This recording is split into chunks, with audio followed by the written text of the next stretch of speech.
And the Pope's visit to Korea is causing quite a stir, not just within the Catholic Church, but pretty much across the entire nation here in Korea. And as we said earlier, the Pope has a beatification ceremony planned while here, but there's one person not on the list, one person who many people hope eventually is added. And our Yim Yoonhee joins me today again for more analysis on this story. Good afternoon. Good afternoon, right? So Ahn Jung-geun, he's considered a national hero in Korea, and he's known for the assassination of the then Japanese resident general of Korea, Hirobumi. And so he's actually a devout Catholic as well, and so he's known for his calligraphy works as well. And so they're hoping that the Pope would see some of his works and include him in the future. So take a look.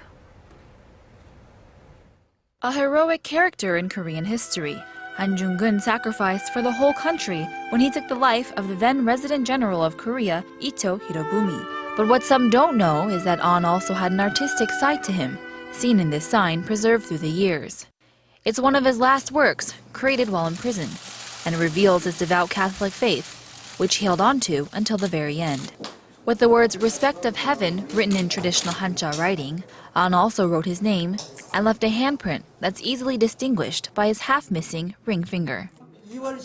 Ahn Jung-geun was given the death sentence on February 15th, but before that, many Japanese individuals went to Ahn requesting various different writings and signs. And that's how this particular sign came to be.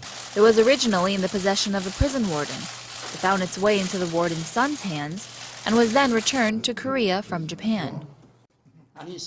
Ahn Jung-geun wanted more than anything to have peace in Asia, but he also always followed his faith. So this is actually a happy event. Last March, the sign failed to sell at an auction, but recently the Seoul Chamwon Catholic Church bought it and then donated the piece to the Roman Catholic Archdiocese of Seoul.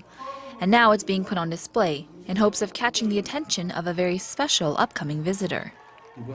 When the Pope visits this time, along with the beatification ceremony, Ahn Jung-geun's life will hopefully be recognized and become a light for others. The sign will be on display at the Seoul Museum of History, and it will be available for viewing just in time for Pope Francis. So Ahn Jung-geun is known for his other artistic works as well. Right, so a big calligraphy artist.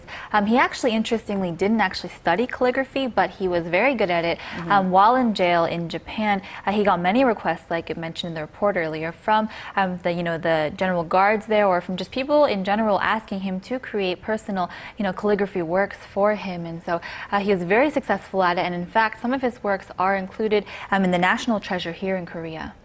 And about the beatification ceremony, you said that Ahn Jung-geun is not listed on the list yet, so do tell us more about that. Right, so in 2011, the Archdiocese of Seoul included him on a list of potential candidates to be included in the ceremony.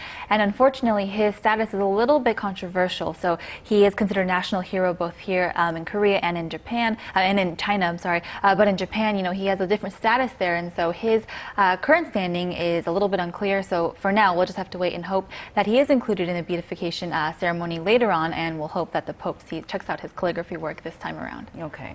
And the artwork that we saw in the report, that has the same theme or a similar theme with other... The rest of the exhibition, right. So it's a very big exhibition that it's very timely for right now. The exhibition is called Ode to the West and East Small Gates, and so they are including other works all under the theme of, the Catholic here, especially in so they have a lot of dedicated to persecution of Catholics here in Korea. And so they are especially focusing on the Seosomun Park, where it's supposed to be one of the biggest martyr parks in the world. And so a lot of attention is on that. A lot of emotions are tied on that as well. And so they're really looking forward to the Pope's visit this summer. Okay, so a very meaningful exhibition. All right, thank you very much, Yoonhee, for your report today. Always a pleasure.